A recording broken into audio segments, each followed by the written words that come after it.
Looking to fast forward your practice goals? Commonwealth Financial Network can help you evolve your business by providing entrepreneurial capital, affiliation flexibility, and tailored business strategies. Everything you need to put your practice into the fast lane. Welcome to a better path to success. Welcome to Commonwealth. To learn more, visit commonwealth.com. Commonwealth Financial Network is a member of FINRA, SIPC, a registered investment advisor.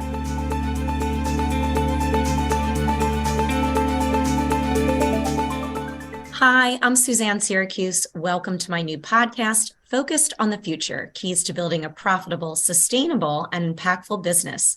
And I'm excited to be partnering with wealthmanagement.com on this. This series will focus on what firms need to embrace to ensure their growth and success for the future. And you'll hear from industry leaders and advisors on what is working for them. The content is directed at firms that are already successful and looking to stay that way, and also for those who are focused on taking their firms to that next level. I have a great lineup of guests in store, and today I'm talking with Leslie Tabor, Director of Education and Consulting at Charles Schwab. Welcome, Leslie. Thank you so much for being here today, and I'm really looking forward to talking with you. Thank you so much, Suzanne. Just a huge appreciation from Schwab for you inviting us to this conversation. And congratulations on the podcast. We're happy to share some of the insights we've gathered through our relationships with the various RIAs in the industry. Wonderful. Well, I will get to a lot of that. I know you have a lot of great data and insights to share with our audience. So this podcast is all about the future and what firms need to do to be successful now and in the future, and making sure you have the right people at your firm to help you execute on this success is critical. So in your role at Schwab Advisor Services, you work with literally thousands of advisors. So what are a few strategies and techniques that you've seen really work for the recruitment of top talent? So you mentioned data. Schwab Advisor Services releases an annual benchmarking report. We have well over 1,000 firms that participate in that study every year. Our 2022 benchmarking report, 2023, by the way, we're weeks out from 2023. So we'll have updated data, but I'll share with you some of the findings from last year's report. One is that recruiting staff ranked as the top priority for advisors. And this was the first time we had seen this happen in the 17-year history of our study.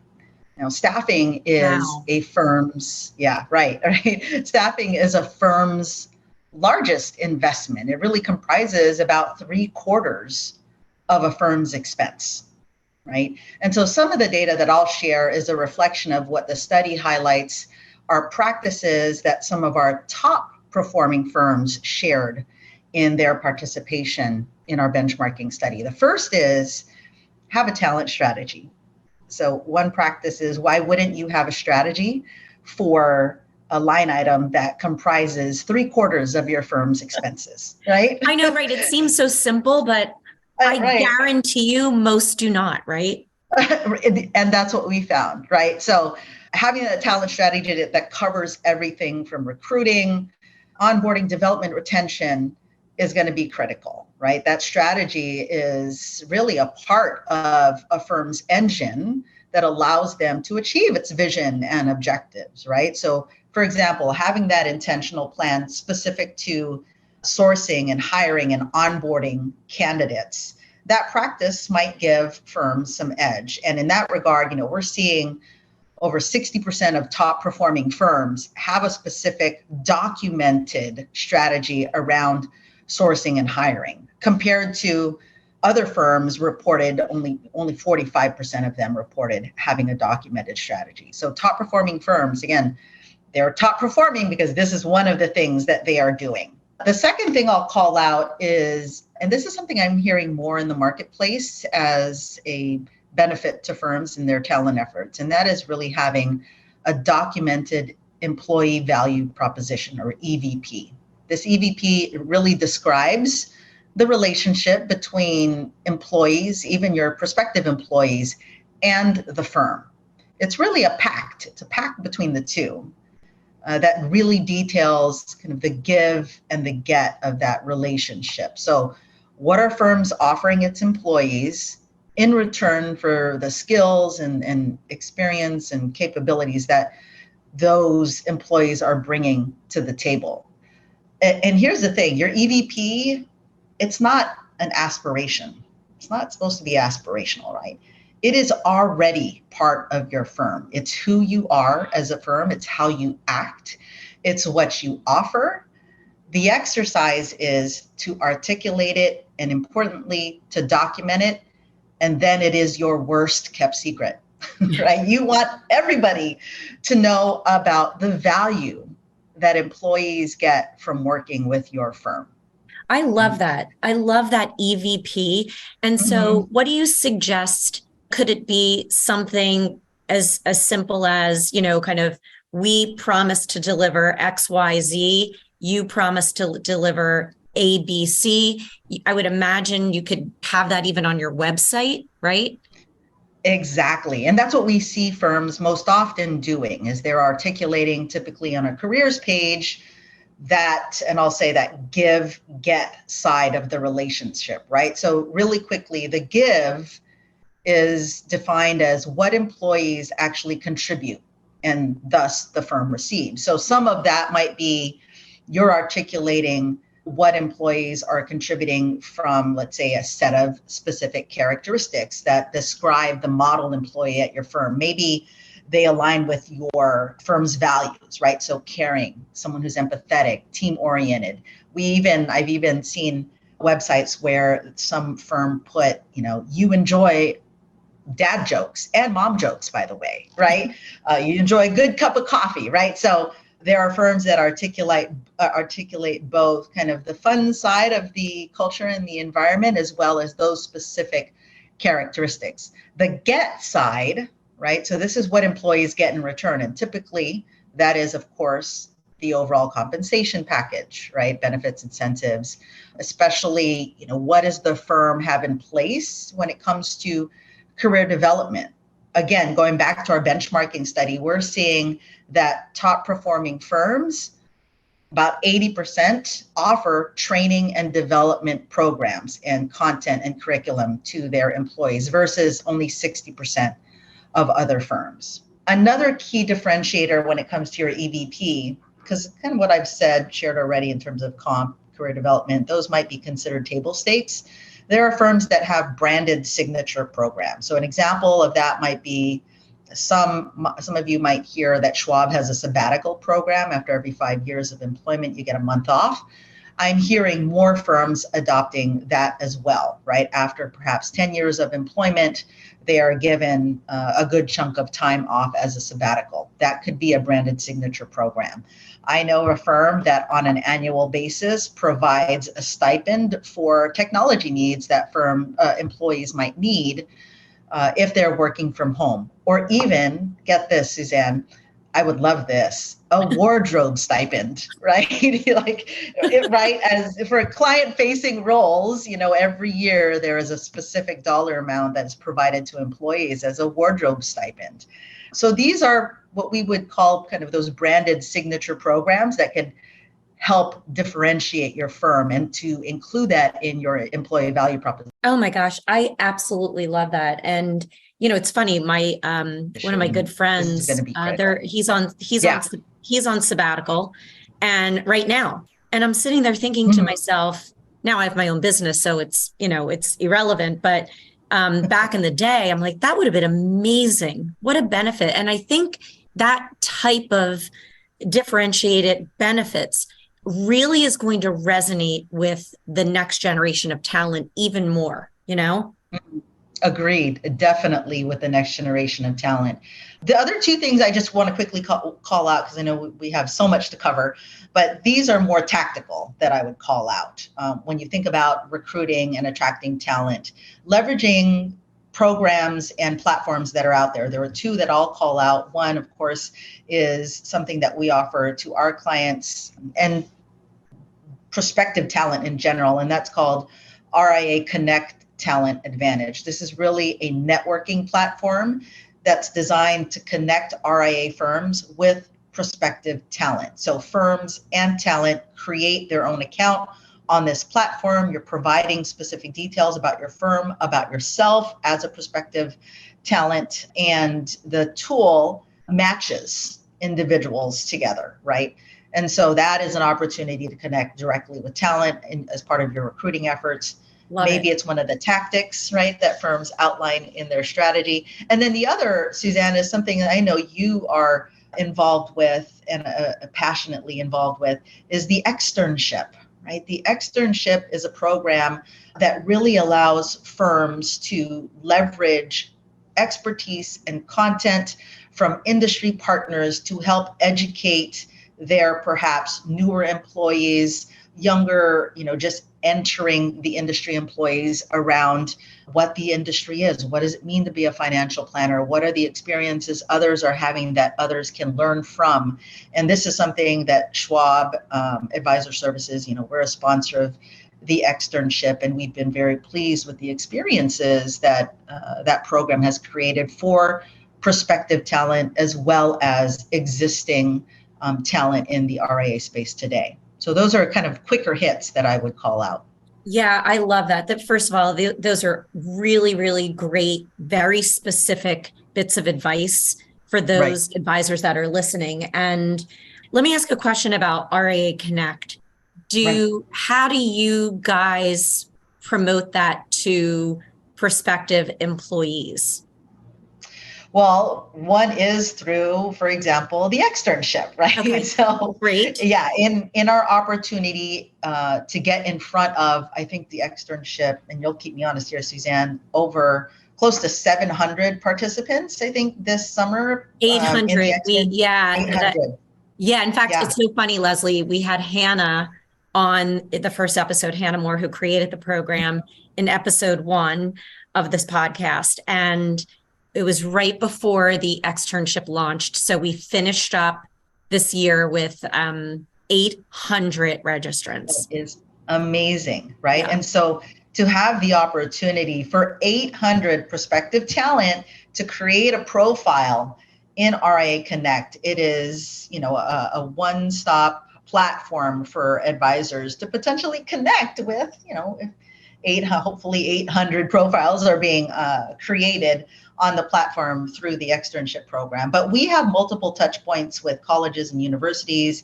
and students directly that allows us to create awareness about this platform being their opportunity to connect directly with RIA firms. So that's one example. Yeah, that's great. And for the firms that are listening, I know just because I do some work with the externship, one of the main ways in which how do the new crop of externs hear about it year after year? It's referrals from current or from prior externs. So those students or those young career professionals are sharing their experience with others. So I would say, make sure you're leveraging your interns, your newer professionals to your firm to reach out to their networks, because they could be your best source of new talent coming into your firm. Exactly. Now, on the other side, now we talked about recruiting. What about managing the talent once it's there? What are some strategies that you really have seen be successful? What are some programs? I know you mentioned career development. I know you guys offer some sponsorships, like to get their CFPs, but what are some things that you've really seen advisors firms do that really work in that managing and keeping that talent happy? Right. I'll call out a couple of things. I think the first one will be career paths. And this is beyond just documenting your career paths. I think what's worked well is most firms have nowadays a documented career path, I believe, right? That's what I'm seeing. Now, there are a handful of firms that I've interacted with that actually have created programs around those career paths that help to facilitate an individual or employee moving from milestone to milestone. So it's more than just putting on a piece of paper what the milestones are to get to that advisory role. and then putting that on your website. It's going beyond that and developing content, tools, resources, mentorship that allows that individual to maximize their success in moving from milestone to milestone. Gen Y and Gen Z, they're really looking for firms who are not only going to provide that roadmap to success, but they want you in the car, in the car with them, right? You're along for the ride. You're their GPS, right? You're giving them guidance and direction along the way. And what we're seeing in our benchmarking, again, back to those top performing firms, 60% of top performing firms have defined steps to advancement versus 40% of all other firms, right? So again, these are things and exercises we're seeing top performing firms do that's resulting in some of the successes that they are having. The second after career paths is prioritizing education. Again, top performing firms, when we asked those participating in our benchmarking study, what were some of the professional development support they provide, top performing firms, 80% of them provide staff training and skill development. And I'm seeing this in the form of many firms standing up and creating their own in-house educational content. And I'll see, for example, it'll be the firm name and then university. So it'd be like Schwab University or Schwab U. Mm-hmm. And the firm is creating content, tools, and resources to help their employees develop the skills and training necessary to succeed in their role and at that particular firm. Some of the other things in terms of education and employee development are allowing individuals to attend industry events and conferences. Of course, performance reviews. That is key to employee development and helping guide your employees through success. And then the last thing I'll just call out is also, again, something we're seeing our top performing firms do more often is coaching, right? And this one's a little different. It's not as tactical as programmatizing a career path or developing educational content, because coaching is a behavior and it requires intentionality and conscious engagement, right? We have to consciously call on our coaching skills in those interactions with our team members, right? And coaching, it's not prescriptive. It's not telling someone you need to do X, Y, and Z, and then they just go and execute. Coaching is really asking individuals a set of questions that really helps and guides them to come up with their own conclusion around how they get to resolving an issue.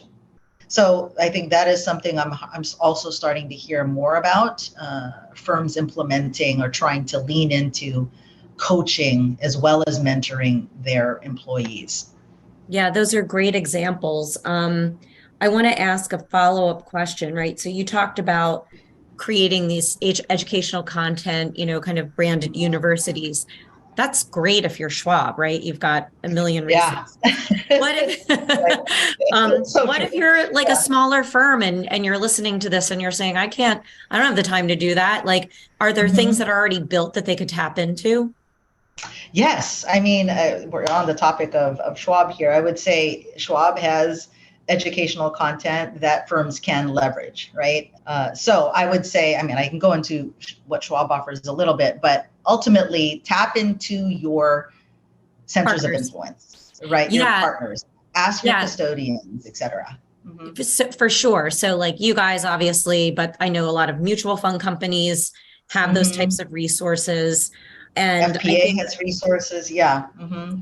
FPA industry associations. So I just want the firms that are listening to know, like, you don't have to have all of this built in-house. In fact, the majority don't. The majority aren't going to have those resources. Right. All of these industry partners, the people that you do business with, are developing out so many of these things. Even your fintech companies, the technology companies that you work with, have training and resources there. So I think that's a really, really, really important piece for firms to take away, that there are, you don't have to build it, you can plug into it. You can leverage. I know firms that tap into their centers of influence. So there was a firm, I think they were doing monthly talks with their COIs, right? So let's say they'd invite someone they work with around estate planning or life insurance or tax planning, tax attorneys, et cetera, having those experts come in and meet with the team for an hour, right? Those are opportunities for development. I thank you for pointing out that most actually are not going to have the ability to really build out a university of content and resources for their employees. So definitely leverage what's available through your networks and other industry organizations as well. Love that. Great, great, great, very tangible advice. So shifting over to culture, right? We didn't used to hear much about it, but now it's front and center, which is great. So what are some best practices you've seen be effective from the many firms you deal with, and then even maybe what you've heard in the benchmarking study that you're referencing? What's really stood out to you? I'd like to kind of share something that I experience as an employee of Schwab, because I don't think it doesn't matter what size firm you are. And I've been at Schwab for 24 years, and this is not kind of groundbreaking, but ultimately one practice that undeniably shapes a firm's culture is really the tone at the top, right? Culture is born out of the words, the actions, and the behaviors of every single employee at a firm, right? And so that tone set from the top has huge influence on how the rest of the firm is going to demonstrate, their behavior against the culture or towards the culture. Something that Walt Bettinger, our CEO, has said many, many times, but it really resonates with me, and he said it a lot, in particular during COVID. He said, at Schwab, we're people first, employees second. And I love this because, he's putting the personal me over the professional me. And this is something that I try to demonstrate in my own relationships with my team. And what that looks like for me is I try to make sure that I know what's going on in the personal lives of my team members as much as they're willing to share. And I really try to give them space for them to achieve how they define, work-life integration or work-life balance. It also means that I'm giving immediate feedback, both the good and tough feedback. It means that I'm also being transparent and vulnerable. Sometimes I'm sharing what's going on in my own personal life. So really trying to emulate behaviors that speak to the we're people first, employees second piece. And just very quickly, I want to call out hybrid environments, because that's really posed some challenges around how culture is redefined for firms. And, Schwab's no different. We're adapting to what a hybrid environment means for our culture. What I would call out there is really thinking about making the time that you're spending in office intentional and purposeful, right? So that means if we're all agreeing to be in the office on particular days, that's the time that we are in team meetings. That's the time I'm doing one-on-ones in person with my team members. That's the time we might go out for a team lunch, or that's the time we might do a team volunteering event. So creating meaning behind the time we're in office, instead of, yes, we're all coming into the office, but we're all staying in our own offices or cubes, right? I could do that at home. So just one consider is how you create intention around how you spend that in-person time when you're all in the office. And then also, how do you cultivate a culture for people who are remote? And in that case, I think that the tip there is really thinking about what and how an individual defines the feeling of belonging and inclusion into the team, and then trying to demonstrate alignment to that feedback you're getting from that employee. Yeah, I'm so glad that you brought up the hybrid and the remote situation, because it's one thing, right, back in the day before COVID and BC, and when everybody was in the office, it was a requirement in most firms. And again, you can really establish that community, that relationship, all of that, and really addressing and thinking about how you have had to change some of those Yeah. some of the things that you would normally do now that you're hybrid and remote. I think that's such an important thing for firms to kind of reassess. Mm-hmm. So thanks for sharing all that. And I love what Wald had to say, your people first, employees second. Right. Very Right. important, very, very, very important. But what Mm-hmm. about you personally, right? Based on your own experience as both a woman and Asian, what can be done to ensure that employees with diverse backgrounds are properly represented and included in company culture? Well, for this, Suzanne, I'll tap into something that you do, which I love, right? And that is really leaning into your vulnerability and curiosity and asking questions, right? So I'm going to tell that story, Suzanne, of us Okay, having great. dinner, right? So we were having dinner last month, after the Wealth Management Edge conference, and Suzanne asked me, how do you identify? And I was more than happy to share, right? I identify as a woman first, then Asian, and then Filipino. But throughout my life, that it wasn't always in that order, right? I think, when I was younger, it might have been different. And then early in my career, and then today, I think sometimes that order changed. And so that's what I would recommend for folks. When you think about the diverse employees in your firm, how you cultivate them feeling included in your culture is to lean into your curiosity and lean into your vulnerability and ask questions that might feel uncomfortable. But if you ask questions that might feel uncomfortable, that allows you to learn more about the individual. And it will, especially if you're new to this, it might feel uncomfortable. I think if you come at it with that vulnerability and with the right intentions and sharing, verbalizing what those intentions are, I think, I can't speak for every diverse individual, but for me, I am happy to answer those questions when individuals ask me. I don't hesitate because it's an opportunity to educate. It's also an opportunity for me to learn about them. So, I'm going to ask, I don't think I returned the question to you, Suzanne, when we were at dinner, right? So I'm going to ask you, how do you identify? Right. I identify as a woman, and yeah, I would say Yeah, that's how I identify. I don't yeah. necessarily, I'm Polish and Irish, married to an Mm-hmm. Italian Mm-hmm. with a little Yeah, bit of yeah, Jewish. So I don't, I guess I'm a melting pot or what have you. But I yeah. think, I'm glad you shared that story because it was funny.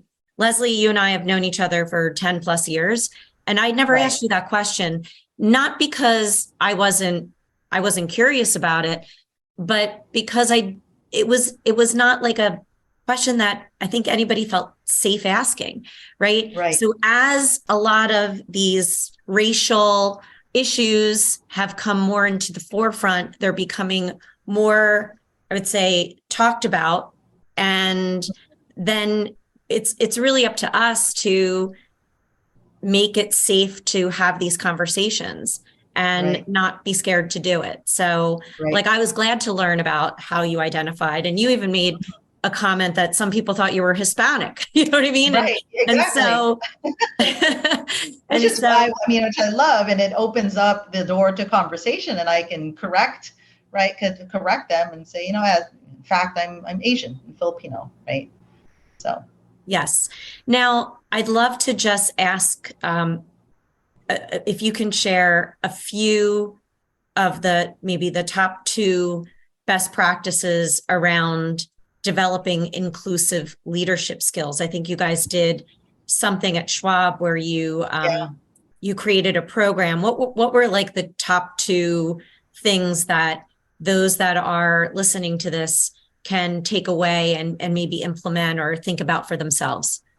Yeah, no, thank you for mentioning the program. So we do have a DEI, diversity, equity, and inclusion consulting program for our RIA clients. It's called Building an inclusive firm culture. And one of the practices, it's a 5-month workshop series, but one of the practices that we dive into with participants is inclusive leadership, right? And inclusive leadership is not just something for leaders. Everyone at a firm can demonstrate inclusive leadership skills. So there are a handful that I would encourage folks to look into what makes an inclusive leadership. The two I'll call out. The first is recognizing your own biases, right? So what that might look like is, let's say you're getting ready for a team meeting where you're going to be talking about a client issue or brainstorming how to resolve a particular issue. Prior to that meeting, you might ask yourself, how must I remain vigilant in recognizing my personal biases in my everyday interactions, or how my personal biases might come into play in the meeting, right? So that's something you might ask yourself prior to the meeting. Yep. During the meeting, you might ask those around the table, you might say, I recognize that everything I'm throwing on the table might actually be rooted in my own biases, my own experiences, my own perspectives. Does anyone have a different perspective? Because everybody around the table has different experiences. Yep. And the value is going to be to tap into that.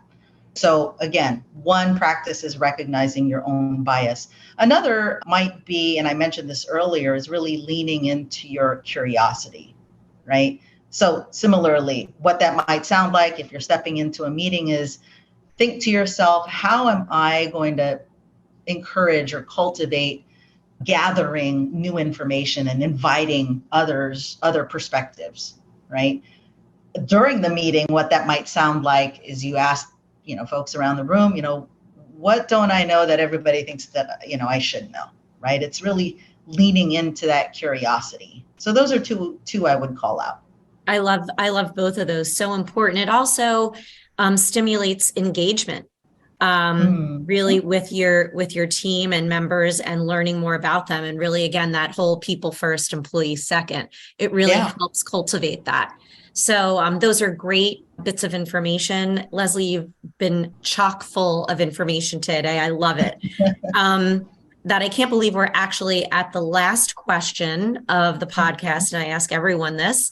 What is your last line? With the title and theme of the podcast focused on the future in mind, what is your last line today? What key takeaway do you want to leave our audience with? Say, develop or revisit and update your talent strategy. Again, 3/4, we're finding 3/4 of a firm's expenses have to do with talent. And so have a plan with how you're going to maximize and be efficient with those expenses. And your talent strategy is going to shape that. So spend the time to revisit your talent strategy or develop one. Yep. What great advice. So important. Again, people. They're usually the key, one of the main keys to the business. So invest in that. And I love that statistic, 75% of the expenses. That's sounds about right. And it sounds like common sense, but a lot of people don't do it. So right. Yeah, I love that. Thank you so much for sharing a lot of that insight from your benchmarking study, and just so much information on culture, inclusivity, talent management, and recruiting techniques, just to name a few. And most importantly, for me anyway, for sharing your personal experience with us today. I'm Suzanne Siracuse. Absolutely. Thanks everyone for listening. And I hope this episode leaves you feeling even more excited to be focused on the future. Thanks, Leslie. Thanks, Suzanne.